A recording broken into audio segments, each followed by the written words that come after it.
माननीय मंत्री आलोक मेहता जी, माननीय मंत्री मदन सहनी जी, माननीय सांसद और प्रवक्ता मनोज झा जी, CPIM के नेता KD सिंह यादव जी, कमलेश शर्मा जी, कांग्रेस के मुख्य प्रवक्ता राजेश राठौर जी, CPM के माननीय विधायक अजय कुमार जी, जदयू के प्रवक्ता रणवीर नंदन जी, आप उपस्थित मीडिया के साथीगण, आप सबों का हार्दिक स्वागत है।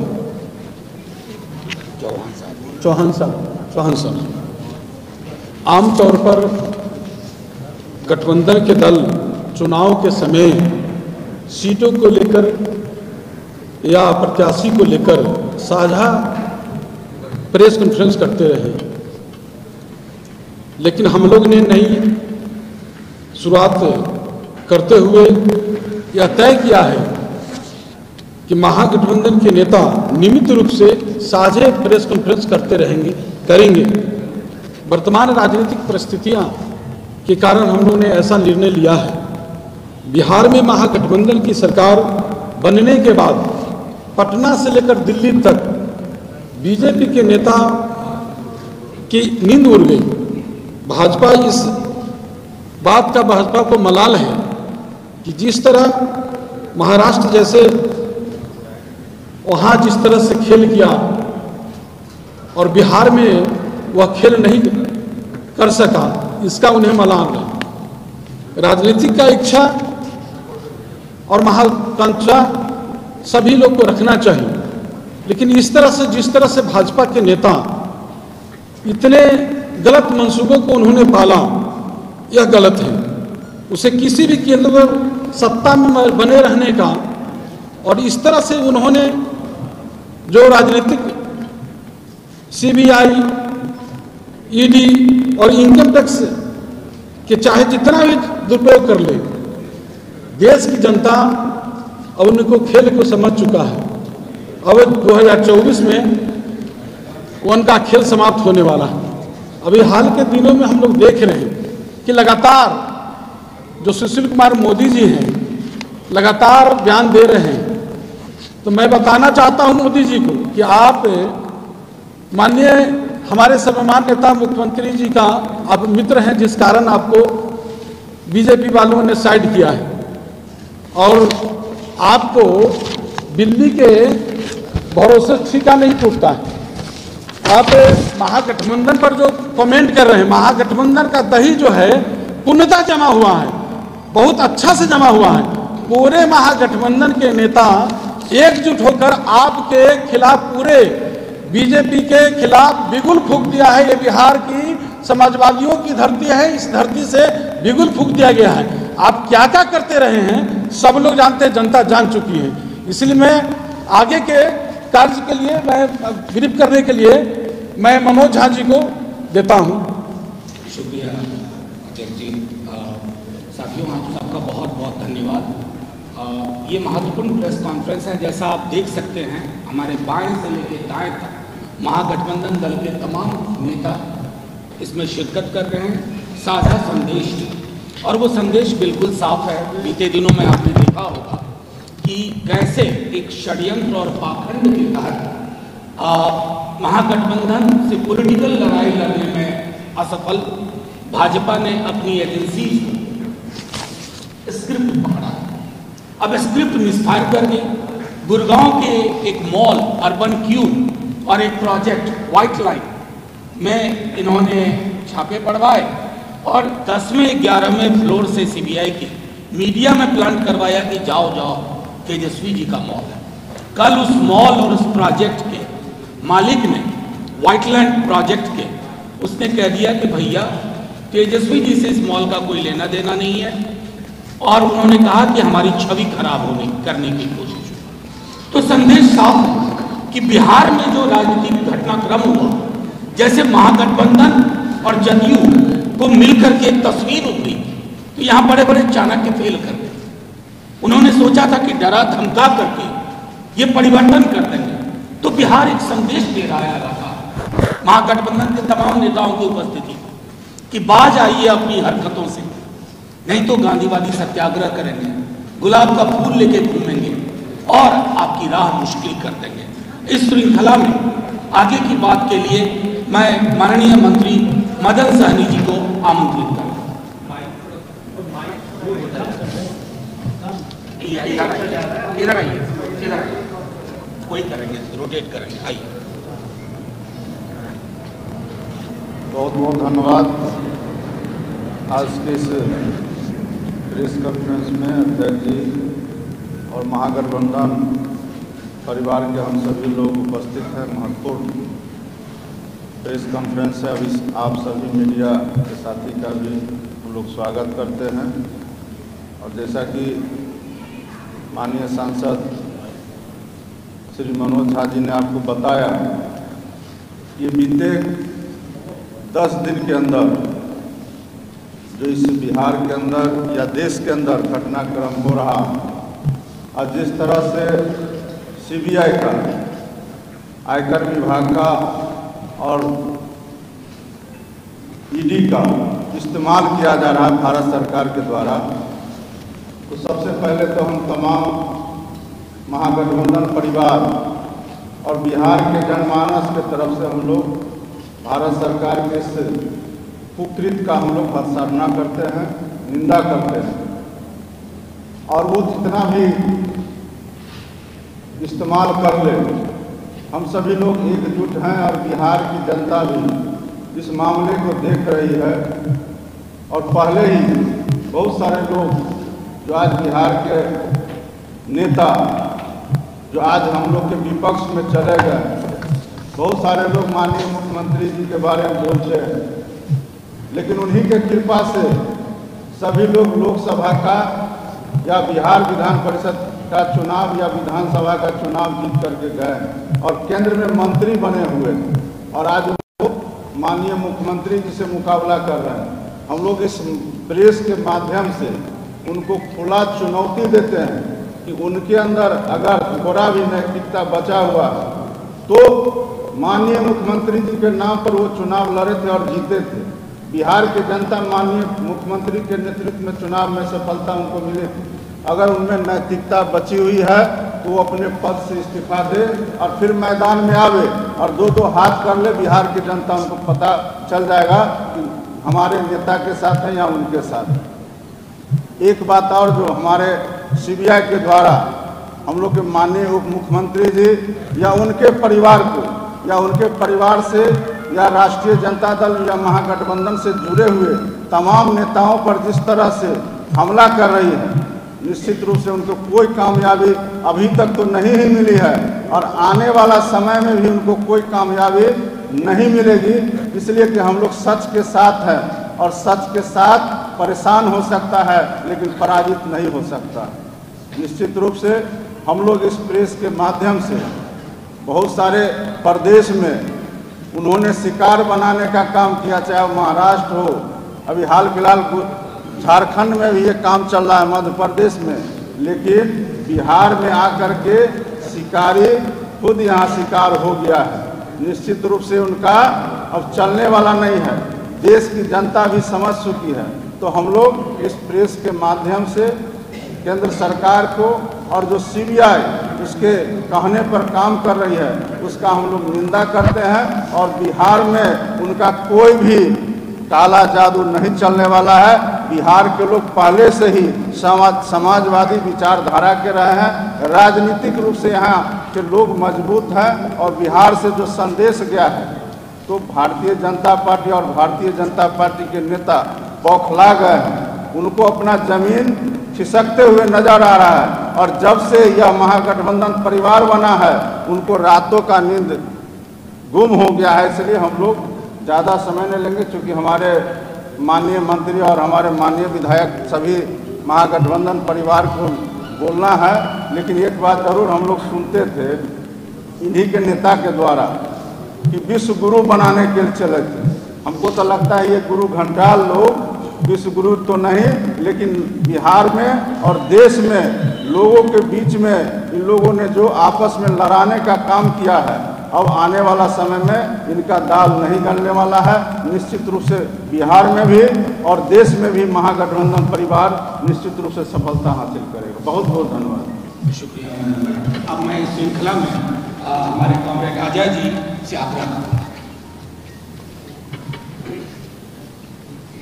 आज के प्रेस कॉन्फ्रेंस में आप तमाम पत्रकार भाइयों का स्वागत है और हमारे महागठबंधन दल के तमाम नेतृत्व के साथी यहाँ पर बैठे हुए हैं। एक्चुअली प्रेस कॉन्फ्रेंस की ज़रूरत क्यों पड़ी, इसके बारे में जदयू के प्रदेश अध्यक्ष उन्होंने अपनी बात को रखा और फिर राज्यसभा के सांसद राजद के बड़े नेता मनोज झा जी ने रखा, फिर मदन जी माननीय मंत्री जी ने अपनी बात को रखा। आप देख रहे हैं कि बिहार के अंदर पिछले ऐतिहासिक दिन को एक फैसला लिया 9 अगस्त को, जब क्रांति दिवस का दिन था, और उस दिन फैसला लिया कि बिहार के अंदर जो धर्म के आधार पर जो ध्रुवीकरण करने का काम भाजपा कर रही थी और जिसकी शुरुआत वो गुजरात से किया था, आपको याद होगा गोधरा की दंगा, वहाँ से शुरू किया था और उसके बाद कई राज्यों को लेते हुए वो बिहार में शुरू कर दिया था। दरअसल वो इसकी शुरुआत जो किया था बिहार में आकर के, वो यूं ही नहीं किया था, बल्कि आप पिछले दिनों देखा था कि कई राज्य में चुनी हुई सरकार को उसने पैसे के बल पर डिमोलिश किया था। मध्य प्रदेश को किया था, फिर गोवा को किया था और उसके बाद महाराष्ट्र को आखिरी में किया और उसके निशाने पर बिहार था। बिहार के अंदर वो अपनी राज सत्ता अकेले वो बनाना चाहती थी और उस हिसाब से वो अपनी प्रक्रिया को तेज कर दिया था। उनके जो थैले शाह हैं वो बिहार आ चुका था और उसने दर्जनों विधायकों को टटोलने का कोशिश किया था और उससे संपर्क किया था और इसकी जानकारी मिल गई थी। तो फिर बचा क्या था? हम तो पहले से ही कह रहे थे कि इस देश को अगर बचाना है तो इस देश के संविधान की रक्षा करना होगा और संविधान की रक्षा के लिए एकमात्र रास्ता है कि भारतीय जनता पार्टी को सत्ता से अलग करना होगा। दिल्ली की गद्दी से अलग करना पड़ेगा और बिहार की गद्दी से भी उसको हटाना पड़ेगा। और ठीक वो समय आया। मैं आदरणीय मुख्यमंत्री जी को मैं धन्यवाद देता हूं, उन्होंने बहुत ही साहसिक कदम उन्होंने उठाया और फासिस्टिक जो चरित्र आरएसएस का, भाजपा का जो है, जो पूरी देश के अंदर जो भाईचारा है उसको ध्वस्त कर दिया था, उसको तो छोड़ करके उन्होंने महागठबंधन के साथ आकर के सरकार बनाई। पूरे बिहार की जनता ने इसको वेलकम किया और पूरे देश की जनता वेलकम किया। वेलकम इसलिए किया कि जरूरत था कि जो भाजपा की जो अश्वमेध का घोड़ा जो ये छोड़े हुए था, इसको कहीं ना कहीं लगाम लगाया जाए और कोई तो लगाम लगाएगा और बिहार की जो है धरती पर उसको आदरणीय मुख्यमंत्री जी और तेजस्वी जी के नेतृत्व में महागठबंधन ने फैसला लिया और उसको लगाम लगा दिया और वो फैसला हो गया और उस फैसले ने एक देश को रास्ता दिखाया कि भाजपा आरएसएस की ताकत 24 में जो मानसिकता बनाए हुए था कि हर हाल में हम सत्ता को हासिल करेंगे, वो नहीं कर सकता। और इन बातों से ना सिर्फ बिहार के भाजपा के लोग बौखला हैं। मैं तो आपको कह रहा हूं कि गृह मंत्री अमित शाह जी जो कहते थे कि जीतेगा कोई, सरकार हमारी बनेगी। आपको याद होगा कर्नाटक की सरकार जब बन रही थी तो उनके तो नींद उड़ गए होंगे। रात में मोदी जी को नींद नहीं आई होगी, क्योंकि बिहार जब कोई फैसला लेता है तो वो देश को एक रास्ता देता है और वो रास्ता दे दिया कि इस देश के अंदर जो संविधान है सेकुलरिज्म का, उसको तोड़ने की जो कोशिश किया। अब इस देश में सेकुलर ताकत ही 24 में देश की गद्दी को हासिल करेगा और सेकुलरिज्म की रक्षा करेगा और इस देश की संविधान की हिफाजत करेगा। इस बात से बौखला करके ईडी, सीबीआई, इनकम टैक्स जो एक संवैधानिक संस्था है और इसको वेजा इस्तेमाल करके उसने ना सिर्फ बिहार के अंदर, आपको हम बता रहे हैं, आप मुंबई के अंदर भी देखिए, मुंबई में घटना घटी और उसके बाद जो कल तक उनके साथ थे तो वो धुले हुए थे, आज उनसे अलग हो गए, तब वो करप्ट हो गए, अब वो भ्रष्ट हो गए, तो उनको वो परेशान करते। और बिहार में जो वाकया चलाया कि 9 तारीख को जब हम लोग फैसला ले रहे थे तो ईडी और सीबीआई सब पटना पहुंच चुका था। और मैं स्पष्ट तौर पर सीधे मैं चार्ज फ्रेम कर रहा हूं कि देश के प्रधानमंत्री के इशारे पर बिहार के अंदर जो है उप मुख्यमंत्री और उनके पूरे परिवार के ऊपर जो छापामारी करने का काम किया और कई ठिकाने पर जो छापामारी करने का काम किया, मनोज झा जी ने बताया कि खुदा पहाड़ निकली चुहिया, उसने जो गुड़गांव में जो मॉल के बारे में बोल करके जो उसने किया तो उसे कुछ मिला नहीं। दरअसल ईडी और आपको सीबीआई इसका इस्तेमाल करती है विरोध की आवाज को दबाने के लिए। जो कोई भी भाजपा के खिलाफ, नरेंद्र मोदी जी के खिलाफ, गृह मंत्री जो देश के हैं मोदी अमित शाह जी के खिलाफ, उनके खिलाफ, आरएसएस के खिलाफ जो कोई भी बोलेंगे तो उनकी आवाज़ को दबाने के लिए वह ईडी का इस्तेमाल करते हैं, वो सीबीआई का इस्तेमाल करते और फिर इनकम टैक्स का इस्तेमाल करते। तो मैं भारत की कम्युनिस्ट पार्टी मार्क्सवादी की ओर से साफ तौर पर मैं उन लोगों को कह देना चाहता हूं कि बिहार की जनता संघर्षशील जनता है और इस देश के अंदर भी बहुत बड़े बड़े संघर्ष हुए हैं। लाठी और गोलियों से जो नहीं डरते, फांसी पर लटकने से भगत सिंह जब पीछे नहीं हटे थे, किसान जो है तेलंगाना के सशस्त्र संघर्ष जो आजादी के दौर में हुआ था, वो जब गोली खाने से पीछे नहीं हटे थे, तो आपके ईडी और सीबीआई और इनकम टैक्स के सामने कोई घुटना नहीं टेकेगा, इस संघर्ष को आगे बढ़ाएगा और आपको 24 में सत्ता से बाहर करके ही संविधान की रक्षा करके इस मुल्क की हिफाजत करेगा। मैं इन्हीं शब्दों के साथ अपनी बात करूंगा। और मैं आग्रह करूंगा केडी आनंद जी से।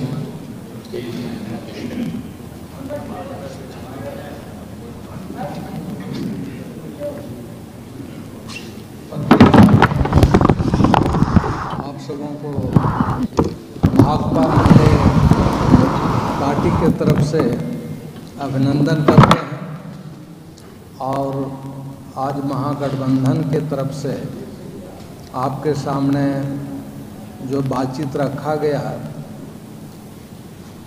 जदयू अध्यक्ष और राजद के राज्यसभा मनोज झा की तरफ से, उमेश जी की तरफ से, उसको मैं सहमति व्यक्त करते हुए आपके सामने मुख्य रूप से ये कहना चाहता हूँ कि आज भारतीय जनता पार्टी पूरे हिंदुस्तान में जिस तरह से मोदी और अमित शाह की जोड़ी लोकतंत्र, संविधान को बर्बाद करने पर तुला हुआ है, ये एक फासिस्ट ताकत का, हिटलरी ताकत का परिचय दे रहा है।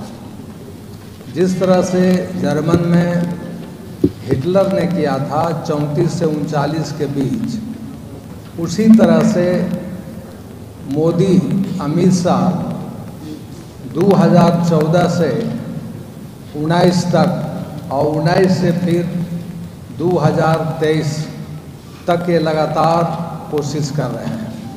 उनका एक ही मकसद है कि लोकतंत्र की हत्या की जाए, संविधान की हत्या किया जाए, पूरे इतिहास को बदल दिया जाए और इसके लिए जो आवाज़ उठ रही है वो किसानों के तरफ से, मजदूरों के तरफ से, नौजवानों के तरफ से, महिलाओं के तरफ से, विपक्षी पार्टियों के तरफ से, तो वो हर जगह कहीं ईडी लेकर पहुंच जाते हैं, कहीं सीबीआई पहुंचा देते हैं। उसका काम है जनता की आवाज़ को और विपक्षी पार्टियों की आवाज़ को कुचल देना। इसके माध्यम से वो चाहते हैं, जैसा कि पटना में जेपी नड्डा जब आए थे तो उन्होंने कहा था कि विपक्षी पार्टी मुक्त हम भारत बनाना चाहते हैं, विपक्षी पार्टी नहीं रहेगा। उसका प्रयोग स्थल के रूप में बिहार को ही चुन रहे थे। जैसा कि हमारे साथी ने कहा कि महाराष्ट्र, गोवा, कर्नाटक, मध्य प्रदेश होते हुए झारखंड में वो अपना प्रयोग कर रहे थे और बिहार में भी वो प्रयोग करना चाहे। वो 3 दिन से लगातार बिहार में छापामारी भी कर रहे हैं। जैसा कि मनोज झा जी ने कहा कि कुछ नहीं मिल रहा है, फिर भी वो आमादा है छापामारी करने के लिए। तो इसके पीछे उनका एक ही मकसद है कि विपक्षी पार्टियों को कुचल दिया जाए ताकि आवाज़ नहीं लगे।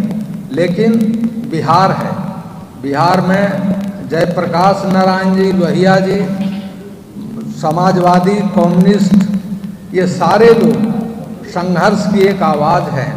और जहां महंगाई, बेरोजगारी, भ्रष्टाचार से मुंह मोड़ने के लिए एक तरफ ये हमारे सामने महंगाई लगातार बढ़ते जा रही है, उससे जनता का ध्यान भटाने के लिए ये हथकंडा अपना रही है भारतीय जनता पार्टी की सरकार। और बिहार में भी हम देख रहे हैं कि लगातार झूठ बोल रहे हैं। तो ऐसे स्थिति में हम तमाम महागठबंधन के लोग एकताबद्ध हैं और एकताबद्ध होकर के लोकतांत्रिक तरीके से अपनी आवाज़ को बुलंद करेंगे, अपनी आवाज़ को संगठित करके आगे बढ़ाएंगे।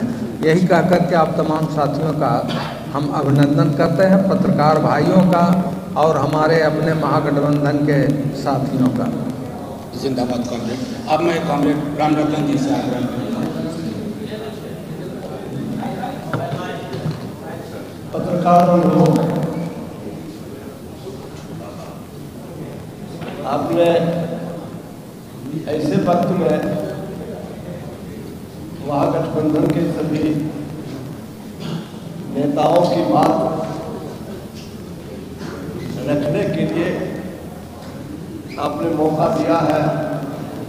मैं आपको तहे दिल से अपने दल की ओर से और महागठबंधन की ओर से आपको बहुत बहुत हृदय से मुबारकबाद और अपने महागठबंधन के सभी नेताओं को भी के प्रति भी आभार व्यक्त करता हूँ।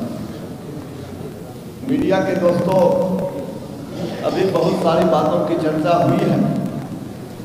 मैं आपसे एक बात कहना चाहूँगा कि जिस दिन बिहार में सत्ता परिवर्तन हो रहा था, आदरणीय मुख्यमंत्री नीतीश कुमार जी के नेतृत्व में महागठबंधन की नई सरकार बन रही थी। उस समय निश्चित रूप से आपको पता होगा कि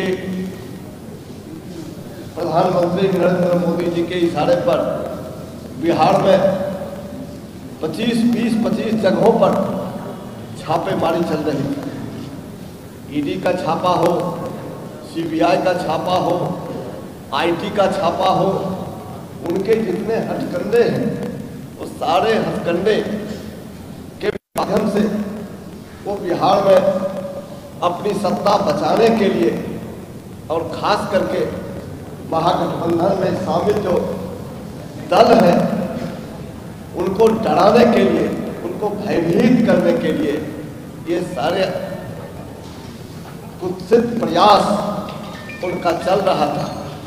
लेकिन मैं कहना चाहता हूं कि आज जो परिस्थिति पैदा हुई है और जिस परिस्थिति में बिहार में एनडीए से नीतीश कुमार जी अलग होकर महागठबंधन में शामिल होकर बिहार को जो एक नया रास्ता बिहार की जनता जिस तरह से करा रही थी, जिस तरह से अपनी परेशानी को झेल रही थी, उस परेशानी को दूर करने के लिए, उससे निकलने के लिए वो उन्होंने जो रास्ता चुना और महागठबंधन के साथ मिलकर के जो उसका नेतृत्व संभाला, मैं आदरणीय मुख्यमंत्री जी को अपनी ओर से और अपने दल की ओर से उनको बहुत बहुत बधाई देना चाहता हूँ और कहना चाहता हूँ कि बिहार में जितना भी प्रधानमंत्री जी का उनके जितने भी एजेंसीज हैं उनके माध्यम से जितना वो भय पैदा करें, लेकिन हम लोग उससे डरने वाले नहीं हैं। और आने वाले दिनों में ठीक कहा गया कि 24 में उनका मुकाबला आमने सामने का मुकाबला होगा और निश्चित तौर से बिहार से उनको बोरिया बस्तर समेट करके उनको बाहर कर दिया जाएगा। इन चंद बातों को कहते हुए मैं अपनी बात समाप्त करता हूँ और आप सबों को फिर से एक बार धन्यवाद देता हूँ। जिंदाबाद। अब मैं राजेश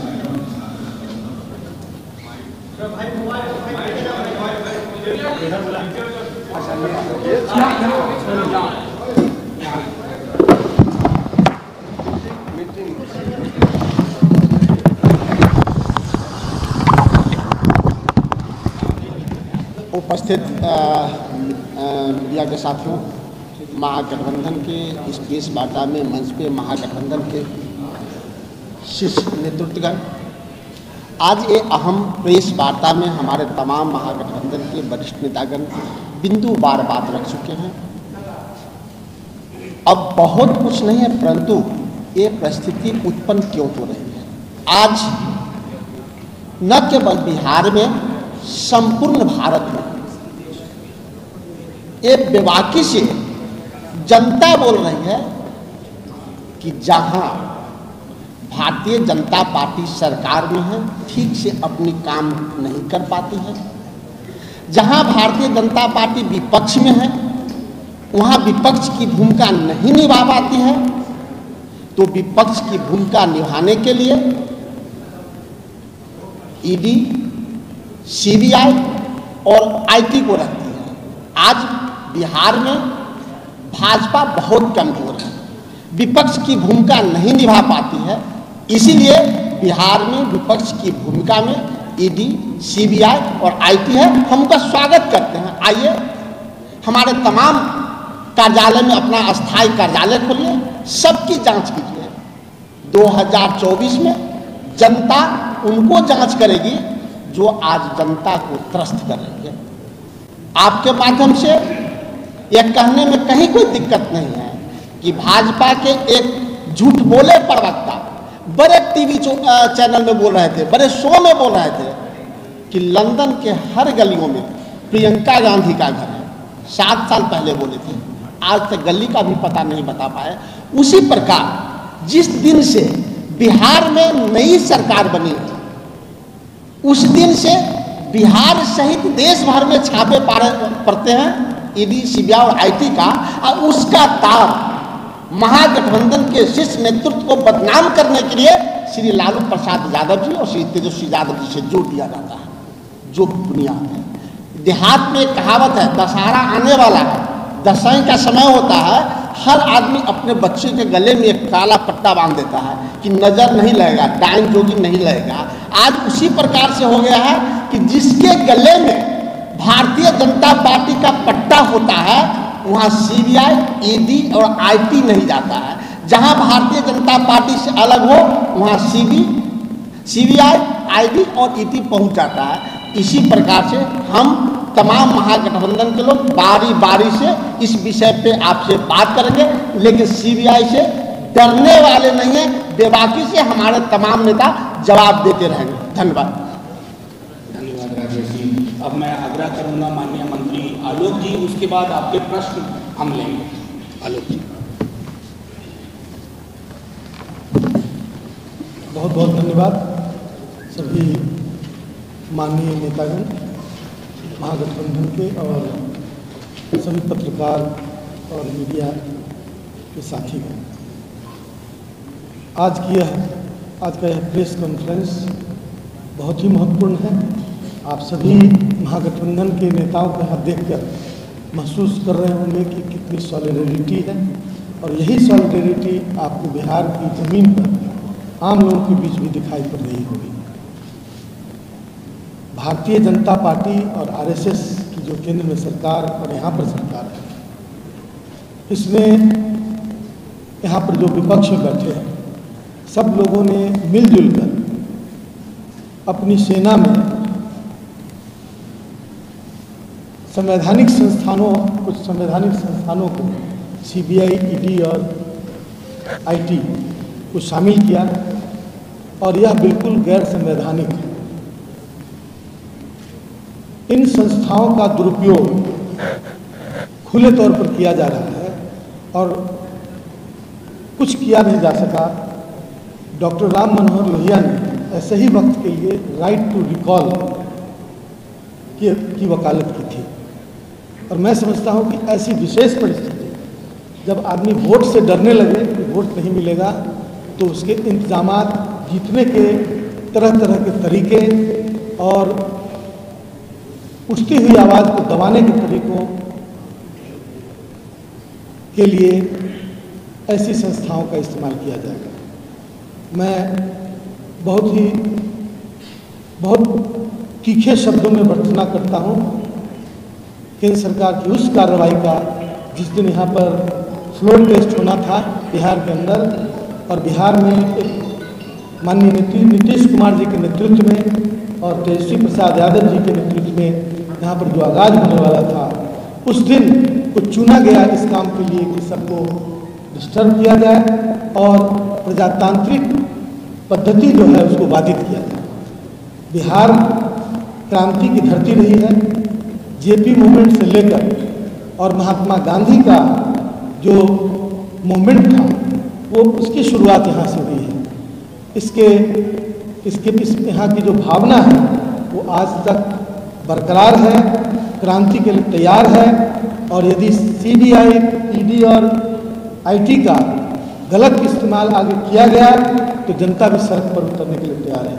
और हम पूरे महागठबंधन के लोग और आम आवाम इन बातों का मुखालफत करने के लिए पूरी तरह तैयार है। और मैं समझता हूँ कि यह प्रेरणादायक है। और जगह जहाँ पर राजनीतिक दहशत में लोग जी रहे हैं, प्रजातंत्र के मूल्यों का पूरी तरह हनन किया जा रहा है और ज़बरदस्ती विस्तारवादी इंपीरियलिस्ट की तरह, एक शासक की तरह जो व्यवहार किया जा रहा है इस प्रजातंत्र में, उनके मूल्यों का हनन किया जा रहा है, उसके खिलाफ लड़ने के लिए तैयार है। इन्हीं शब्दों के साथ मैं आप सभी साथियों का धन्यवाद करूँगा। साथियों, वक्त काफ़ी हो चला, जो काफ़ी देर से यहाँ स्टैंडर्ड थे। पहले तो आपका धन्यवाद देता हूँ। मैं प्रदेश अध्यक्ष जदयू का भी धन्यवाद देता हूँ। आपके सवाल लूँगा, लेकिन लबो-लुबाब ये है कि तमाम जो महागठबंधन जदयू के चेहरे हैं उन्होंने, उनके अलग अलग शब्द थे, लेकिन भाव ये था कि सेंट्रल ब्यूरो ऑफ इन्वेस्टिगेशन, जिसको क्रिमिनल ब्यूरो में ये तब्दील कर रहे हैं, उसको एक संदेश, उनके मास्टर्स को, मालिकों को एक संदेश बिहार की जनता दे रही है। बच्चा बच्चा वाकिफ है कि अचानक ये एजेंसी सुपर एक्टिव क्यों हुई है, क्योंकि सरकार उनके हाथ से चली गई। सरकार एक व्यापक जन समर्थन वाली सरकार में तब्दील हो गई। 165 के आंकड़े के साथ विधानसभा की तस्वीर बदल गई और उस तस्वीर बदलने से ऊपर वाले बहुत नाराज हैं, दुखी हैं। कर क्या सकते हैं? तो सेंट्रल ब्यूरो ऑफ इन्वेस्टिगेशन को आगे करो, लेकिन उन कर्मचारियों से भी आग्रह है, मास्टर्स की बातें ऐसे मत मानिए। बिहार की जनता सत्याग्रह पे आएगी, आपको घेरेगी, फूल देगी, कहेगी गेट वेल सून। इन्हीं शब्दों के साथ मैं आपके प्रश्न लेने को तैयार हूँ, जो भी प्रश्न हो। कोऑर्डिनेशन कमेटी की कोई आवश्यकता ही नहीं है। जब समन्वय बेहतरीन हो तो समन्वय समिति की कोई आवश्यकता नहीं होती है, लेकिन वक्त आएगा तो सब कुछ बनेगा।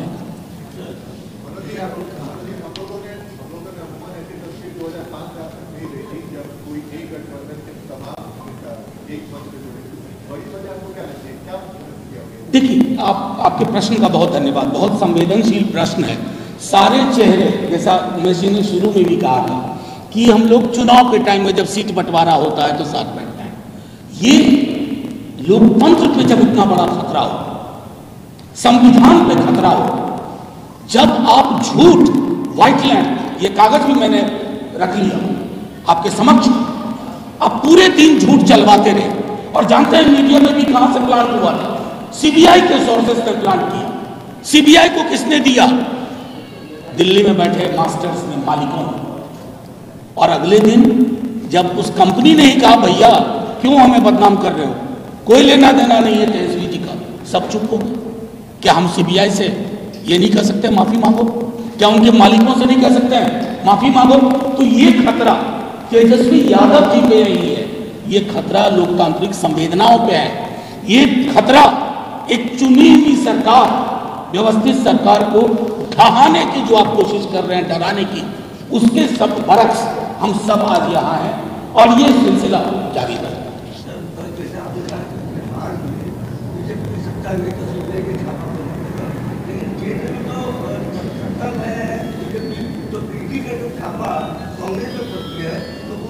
क्या होता है तो सरकार में रहती हो तो जितने छापा सरकार ने करवाया। मैं आपका प्रश्न नहीं समझा। ये है कि आप बिहार में जब सत्ता गई है बीजेपी तो आप कह रहे हैं कि बखलाहट तो सुबह बिल्कुल केंद्र में सत्ता में है तो कांग्रेस के यहाँ जब ईडी का छापा पड़ता है उस समय आप लोग कहते हैं कि ये वो बात नहीं करवाई। क्यों नहीं कहें? क्यों नहीं कहें? आप विपक्ष के लोगों पर अपने इन तीनों संस्थाओं को छोड़ रहे हैं। क्या हासिल हुआ? मैं नाम लूं, एक चीफ मिनिस्टर है एक राज्य के, उनके खिलाफ डॉसियर छापा था बीजेपी ने, वो आज मुख्यमंत्री हैं उसी दल के। तो ये तो अद्भुत हो पाता है ना कि आपके पास एक इतनी बढ़िया वॉशिंग मशीन है जिसमें आप इंसान को घुसाते हो तो आपके दफ्तर में घुस करके वो पवित्र हो जाता है, और जब तक आपके खिलाफ है वो अपवित्र है। ये तो बच्चा बच्चा समझता है दोस्त मेरे। मनोज जी, सुशील मोदी एक हिसाब बता रहे हैं, गणित बता रहे हैं कि यदि उपचुनाव तेजस्वी यादव ये दो सीटों का उपचुनाव जीत जाते हैं तो मुख्यमंत्री के प्रबल दावेदार हो जाएंगे, जेडीयू को अलग कर देंगे। आपका रिएक्शन? सुशील मोदी जी के बारे में मैंने परसों एक बात कही, बड़े सुलझे हुए इंसान हैं, उलझे हुए रहते हैं इन्हीं चीज़ों में, इसलिए दरकिनार हो गए हैं बीजेपी से। जब नीतीश जी हमारे सीएम साहब और डिप्टी सीएम साहब ने नौकरी की बात की ना, पहला नियुक्ति पत्र सुशील मोदी जी को मिल गया है। वो गायब थे, अब आजकल सुबह सुबह टाइट होकर के बैठ जाते हैं मीडिया के सामने, तो उनको तो रोजगार हमने दे दिया। ये तो उसके लिए उनको धन्यवाद देना चाहिए नीतीश जी का और तेजस्वी जी का। रही बात ये जो नारद मुनि टाइप करना चाहते हैं वो होगा नहीं, वो चाहते हैं अविश्वास हो। इस गठबंधन की बुनियाद स्नेह और विश्वास पर है, जो दो व्यक्तियों के बीच में ही नहीं है, नीतीश जी और तेजस्वी जी के बीच में नहीं, जमीन तक। और जब जमीन का गठबंधन होता है ना तो इस तरह के सुशील मोदी जी के बयान से कुछ भी नहीं होगा। 15 और 22 में 7 बरस का फर्क है, मैं देता हूँ 7 बरस का फर्क। इस 7 बरस में इतिहास ने बहुत कुछ देखा। इस 7 बरस में आज़ादी के बाद के इंस्टीट्यूशंस को खत्म होते हुए देखा। इस 7 बरस में तानाशाही रवैया देखा। इन 7 बरस में इतिहास को करवट लेते देखा। 15 और 22 में यही फर्क है। 15 और 22, 15 में जो हम लोग का महागठबंधन की सरकार थी, 15 से 17, उसमें जो हम लोग का जो सरकार में ऐसे अपमानित नहीं हुए जिस तरह से बीजेपी वाले लोगों ने किया। इस तरह से बीजेपी वाले ने गठबंधन को तार तार कर दिया। और जो सुशील मोदी जी जो आलाप लगा रहे हैं उनके आलाप से क्या होने वाला है? ये न्याय के साथ समावेशिक विकास माननीय मुख्यमंत्री नीतीश कुमार जी के नेतृत्व में चल रही है। सब हमारे जो गठबंधन के जो लोग हैं सब लोग का उनमें आस्था है। पूरे निश्चिंत रहिए, पूरे मजबूती के साथ ये चलेगी सरकार। एक सवाल उधर से था। अरे देखिए, मैं तो कभी कभी भाजपा, प्रधानमंत्री जी ने एक बार कहा था कि राजनीति से ह्यूमर खत्म हो गया है। तेजस्वी जी ने ह्यूमर लाने की कोशिश की थी। उमस का माहौल है, हर आदमी गर्म हो जाता है थोड़ी उमस में, तो उन्होंने कहा था कि ठंडा, मतलब नहीं तो जूस भिजवाएंगे, शरबत भिजवाएंगे, लस्सी भिजवाएंगे, सत्तू भिजवाएंगे, ठंडक के लिए यह आवश्यक है।